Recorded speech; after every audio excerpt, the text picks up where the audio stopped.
அப்பா அப்பா என்னுடைய மாடி வீட்டு தோட்டத்தை பார்க்குறது வந்து அவ்வளோ குஷி.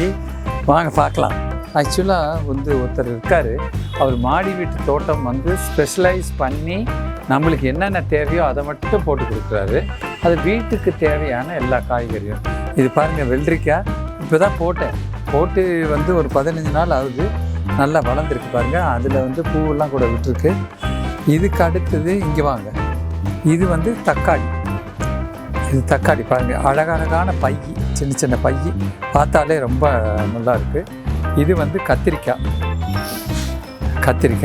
இதில் வந்து ஸ்பெஷல் என்னென்னா, இது வந்து செடி முருங்கைன்றாங்க. அதாவது முருங்கைக்காய் வந்து மரமாக இருக்கும், ஆனால் இதில் வந்து செடி முருங்கையாக இருக்குது. இது உண்மையிலேயே வருமா என்னென்னு தெரியல, பட் இருந்தாலும் எனக்கு ரொம்ப ஆர்வப்பட்டு வாங்கி வச்சேன். பாருங்கள், ரொம்ப இலையெல்லாம் என்ன பச்சை பசைன்னு இருக்குது பாருங்கள். இது வந்து மிளகா. இது வந்து கொத்தவரை.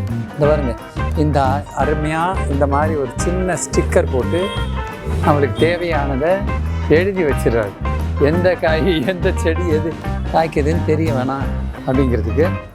அப்புறம் இது வந்து புடலங்காய்ங்க.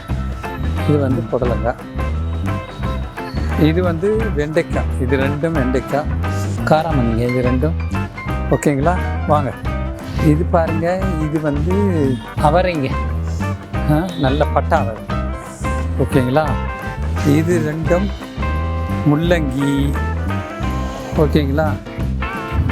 இது வந்து மணத்தக்காளி. ஓகேங்களா? இங்கே வந்து பார்த்திங்கன்னா புதினா. இது வந்து ஓமவல்லி. நம்ம எல்லாம் வைத்திய குணம் கொண்டது இதெல்லாம் நிறைய போட்டிருக்கேன். அஃப்கோர்ஸ் இது தெரியும், கருவேப்பிலை தெரியும், தூதுவளை. அண்டு வந்து இந்த பூச்செடியெலாம் பாருங்கள், பூச்செடியெலாம் இருக்குது. இது வந்து வெள்ளரிக்காங்க பாருங்கள், நிறைய பூ பூத்துருக்கு. அநேகமாக அடுத்த வாரத்தில் போட்டு ஏற்ற வேண்டியதான் இந்த வெயிலுக்கு. அதுக்கும் இது வந்துங்க மக்காச்சோளம். அது வந்து முளைக்கீரை. இப்போ கட் பண்ண போகிறேன், ஏன்னா கொஞ்சம் பெருசாக வளர்ந்துருச்சு. அப்படியே வாங்க இங்கே. இது வந்து வெண்டைக்காய், உங்களுக்கு தெரியும். தக்காளி பாருங்கள், தக்காளி எவ்வளோ பழுத்து இருக்குது.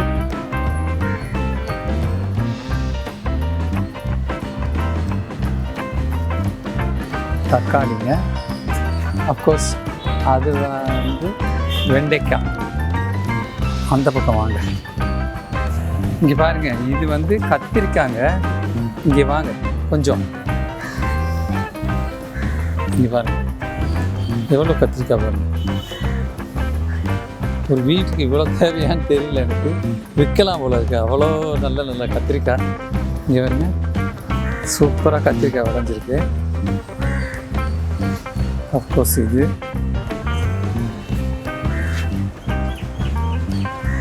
இங்கே வேறு விதமான கத்திரிக்காய். இந்த கத்திரிக்காய் வேறு மாதிரி இருக்கு. கீழே தக்காளிக்கு மேலே இருக்கிறவங்க கத்திரிக்காய். அதுதான். ஓகேங்களா? இப்போது எனக்கு இன்னைக்கு நான் கீரை சாப்பிட்டே தீரணும். அதை நான் வந்து I am going to pluck all my முளைக்கீரைஸ். முளைக்கீரை பொறுத்த வரைக்கும் நம்ம வந்து இந்த சைஸில் இருந்ததுன்னு வைங்களேன், நம்ம அப்படியே ப்ளக் பண்ணிடலாம். ஆனால் இந்த சைட்லாம் வந்துச்சுன்னா ஒரு ஜான் இடைவெளி விட்டு இங்கே பாருங்கள், இப்படி கட் பண்ணணும். இப்படி கட் பண்ணால் உங்களுக்கு வந்து மீண்டும் வளர்கிறதுக்கான வாய்ப்புகள் இருக்குது. பாருங்கள்,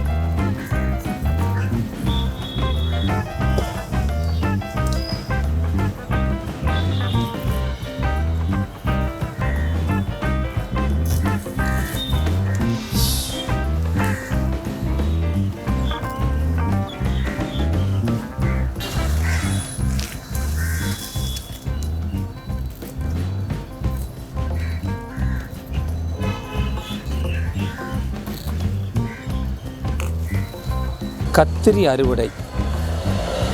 ஓகேங்களா?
எந்த செடியுமே நம்ம பாதுகாக்கிற முறையில் தான் இருக்குது. டூ மச்சாக தண்ணி ஊற்றி அதை அழுகிற அளவுக்கு ஆக்கிடக்கூடாது.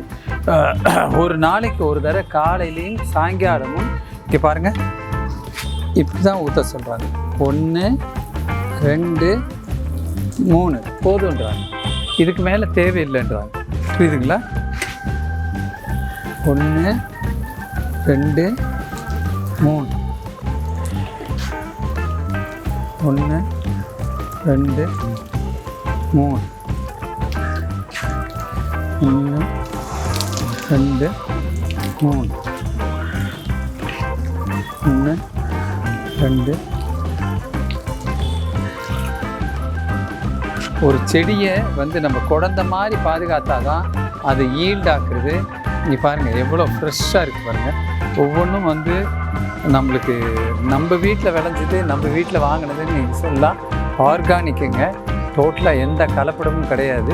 அதனால் கண்டிப்பாக நீங்களும் ஒரு குட்டியாக ஒரு மாடி இருந்தால் கூட அதில் ஒரு தோட்டத்தை போட்டு நீங்கள் ஸ்பெண்ட் பண்ணுங்கள் டைமை. எவ்வளோ புத்துணர்ச்சி கொடுக்குதுன்னு உங்களுக்கு அப்புறம் தான் தெரியும். மீண்டும் சந்திப்போம். மனோபாலாவின் மாடி வீட்டு தோட்டம். தேங்க்யூ.